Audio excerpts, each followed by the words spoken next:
देखो कलश क्या है, जैसे कलशस्य मुखे विष्णु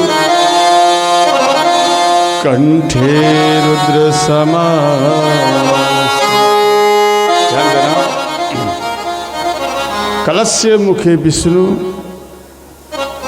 कंठे रुद्र समाश्रित, अर्थात कलश के मुख में भगवान विष्णु का वास होता है और कंठ में भगवान शिव का।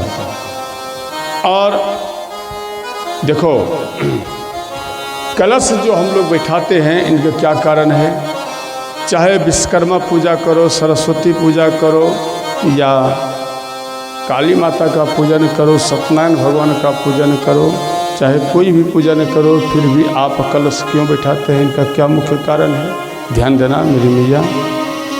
देखो कलश बैठाने से पहले आप मिट्टी डालते हैं। देखो वो मिट्टी क्या है, जैसे वृंदावन धाम, ध्यान देना, जैसे वृंदावन धाम, जैसे आपका बाबा धाम, ये जहाँ के तीर्थों पर धाम शब्द हैं वहाँ की मिट्टी प्रधान होता है। उन मिट्टियों यानी कि उन धामों को ब्राह्मण देवता मंत्र द्वारा उच्चारण करके उन धामों को सुमरन करके और वहाँ पर मिट्टी रखा जाता है, तो वो मिट्टी क्या हो जाता है, वो धाम का स्वरूप बन जाता है। समझ गए। इनके बाद कुंभ, कुंभ माना घड़ा, समझ गए। तो कुंभ जो है जैसे हरिद्वार, उज्जैन, नासिक, प्रयाग, ये सब कुंभ कहलाता है। तो ये सब में जो आपको पुण्य मिलेगा, जो आप जाएंगे इन नासिक, प्रयाग, इन सब में जो आप जाएंगे दर्शन करने के लिए, जो पुण्य आपको मिलेगा वही पुण्य आपको इन कुंभ यानी कलश का दर्शन करने मात्र से होगा। इनके बाद ध्यान देना, उसमें जल दिया जाता है, कलश में जल दिया जाता है। जल का क्या अर्थ है, देखो जल है जैसे केदारनाथ, बद्रीनाथ, अयोध्या, अमरनाथ, अर्थात ये जितना तीर्थ स्थान है तो तीर्थ स्थान का जल मुख्य होता है। तो वो जो जल आप मानो लाते हैं या नहीं भी लाते हैं, जो आपके घर में जल हैं आप उनको याद करते हैं, या आप गए गंगा माता के पास और जल लेकर आए और अन्य जगह पर आप नहीं गए, तो ध्यान देना ब्राह्मण देवता उन सभी तीर्थों को मंत्र द्वारा याद करते हैं और वो जल यानी कुंभ न घड़ा, घरवा में वो सब तीर्थ आकर समा जाते हैं। इनके बाद आप आम का पल्लव रखते हैं।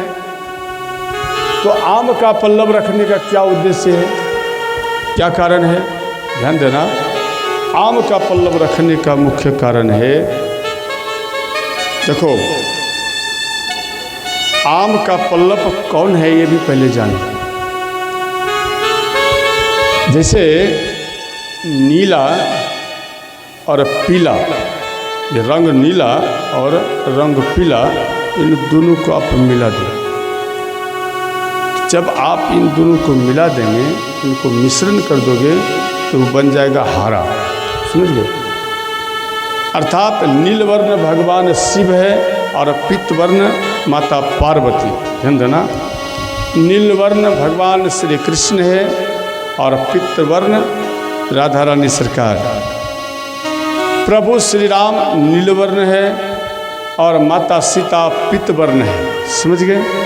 इन दोनों के मिश्रण से, समझ गए, इन दोनों के मिश्रण से प्राकृतिक स्वतः ही हरा हो जाता है। अर्थात ये आम का जो पल्लव है ये कोई दूसरा नहीं, स्वयं भगवान शिव और माता पार्वती ही आम के पल्लव के रूप में आपके पास प्रकट हुआ है।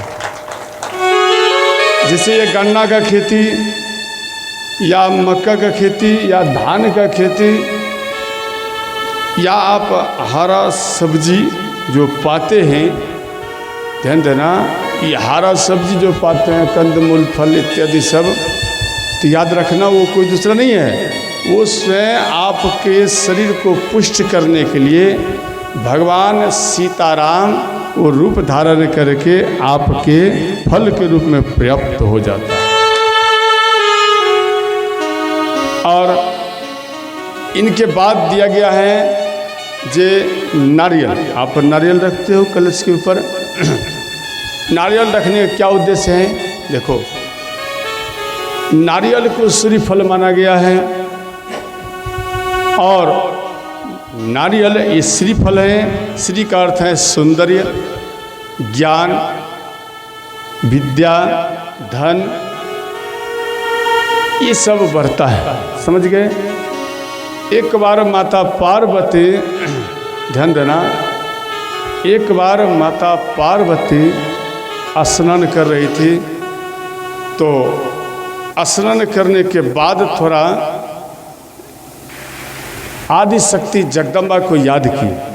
माता पार्वती